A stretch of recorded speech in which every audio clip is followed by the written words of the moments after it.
আমি আপনাদেরকে পাগলা মসজিদের একজন ছাত্র, ছোট ছাত্র, উনি পবিত্র কোরআন থেকে তেলাওয়াত করে আপনাদের শোনাবেন। আশা করি আপনাদের ভালো লাগবে।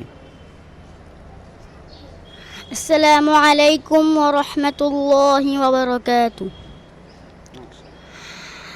আউযু বিল্লাহি মিনাশ শাইতানির রাজীম।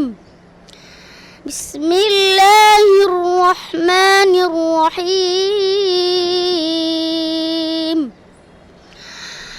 أقم الصلاة لدلوك الشمس إلى غسق الليل وقرآن الفجر إن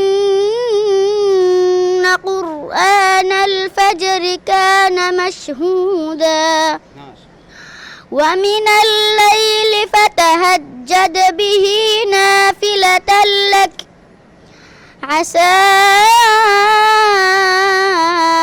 أن يبعثك ربك مقاما محمودا وقل رب أدخلني مدخل صدق وأخرجني مخرج صدق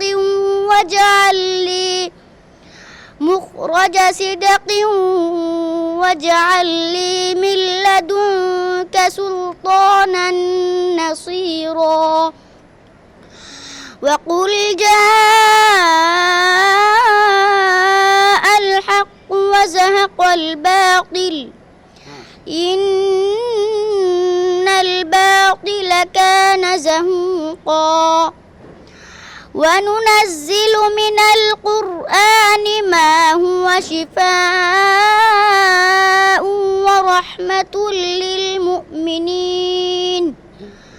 ولا يزيد الظالمين إلا خسارا صدق الله مولانا العلي العظيم। প্রিয় বন্ধুরা, এত সুন্দর কোরআন তেলাওয়াত ভিউ হবে না আসলে কেমনে হয়?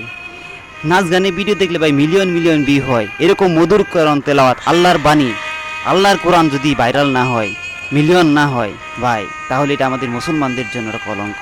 কারণ এত সুন্দর মধুর তেলাওয়াত যদি ভাইরাল না হয়, এরকম মধুর তেলাওয়াত যদি আমাদের দিনের মধ্যে না লাগে, তাহলে নাচ গানের ভিডিও আমাদের ভালো লাগলে এটা কি আমাদের জন্য শুভ এনে দিবে? অবশ্যই না। বন্ধুরা, আসলে এরকম কোরআন বাণী করার অর্থই হচ্ছে ইসলামকে ছড়িয়ে দেওয়া, আল্লাহর জমিনে আল্লাহর কোরআন প্রতিষ্ঠিত করা, আল্লাহর জমিনে আল্লাহর নামাজ প্রতিষ্ঠিত করা, আল্লাহর কোরআনকে প্রতিষ্ঠিত করা।